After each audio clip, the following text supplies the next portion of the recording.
Before I start, I want to say, if you enjoy these kind of real, emotionally raw stories, please hit that subscribe button and share your thoughts in the comments. I want to hear your experiences too.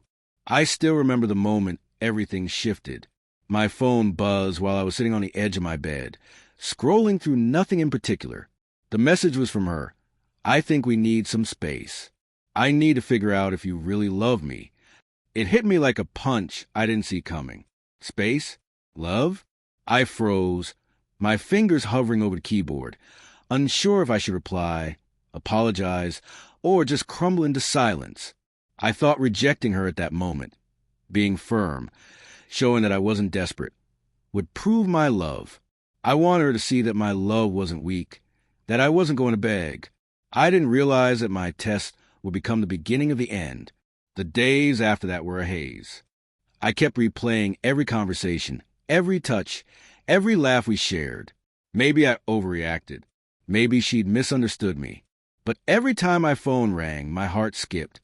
Every missed call notification from her made my stomach knot.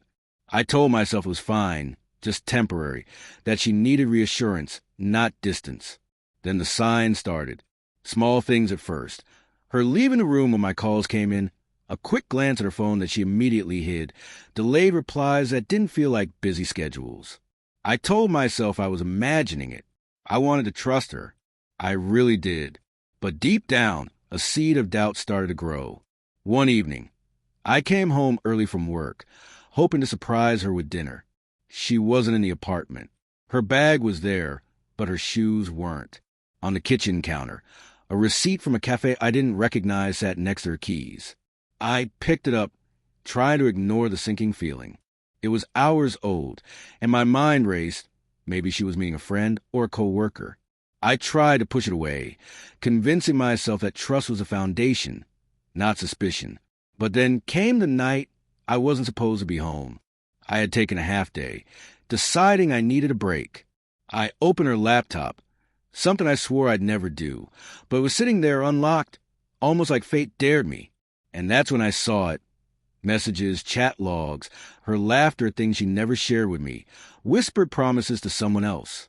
I remember reading one line over and over, unable to believe my own eyes. I never thought it would happen so soon, but I can't stop thinking about you. The world went quiet. My hands trembled. I couldn't breathe. I stared at the screen. Every memory we'd shared now tainted, like smoke slipping through my fingers. I thought I had loved her fully, but apparently love had been only my side of the story.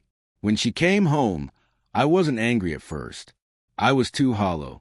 I just sat there, phone and laptop in hand, watching her set her bag down. She asked how my day was, smiling that same smile I used to melt for, and I realized then how much had changed in the blink of a moment. "I know," she said, seeing the laptop. I didn't mean for you to find out like this. Didn't mean for me to find out. I whispered, voice cracking. You think that makes it okay? She tried to explain how she'd been confused, how she felt neglected after I tried to prove my love by being distant, how she didn't know what she wanted. Every word felt like a justification, not a confession. And in that moment, I understood love isn't tested with absence. Love isn't proven with silence. Love is seen in commitment, in trust, in choosing each other every day, not in these cruel little experiments. I left our apartment that night, the city lights blurring into streaks as my chest ached. I replayed every laugh, every touch, every whispered, "I love you" in my mind, realizing it had been real only to me. I wanted to hate her, but I couldn't entirely. I loved her, even as she had broken me. It's been months now. I moved out, changed my routines, rebuilt the quiet corners of my life that had been hers. Some days, the memories still sting. The way she used to make coffee just for me, how she'd laugh at my terrible jokes. But I've learned that loving someone doesn't mean letting them hurt you, and that respect for yourself is worth more than clinging to a lie. I don't know if she regrets it, or if she even thinks about the distance she left behind. And that's okay. The lesson isn't about her. It's about me, about the slow, painful rebuilding of trust in myself. To anyone listening who's been in love and lost it because of pride, fear, or misguided tests, don't mistake distance for love. Don't mistake pain for proof. And most importantly, don't let anyone's betrayal define your worth.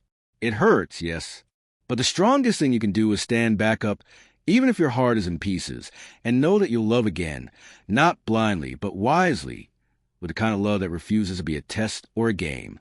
If you've ever felt this kind of heartbreak, share your story in the comments. I want to hear from you. And don't forget to subscribe for more real stories of love, loss, and lessons learned.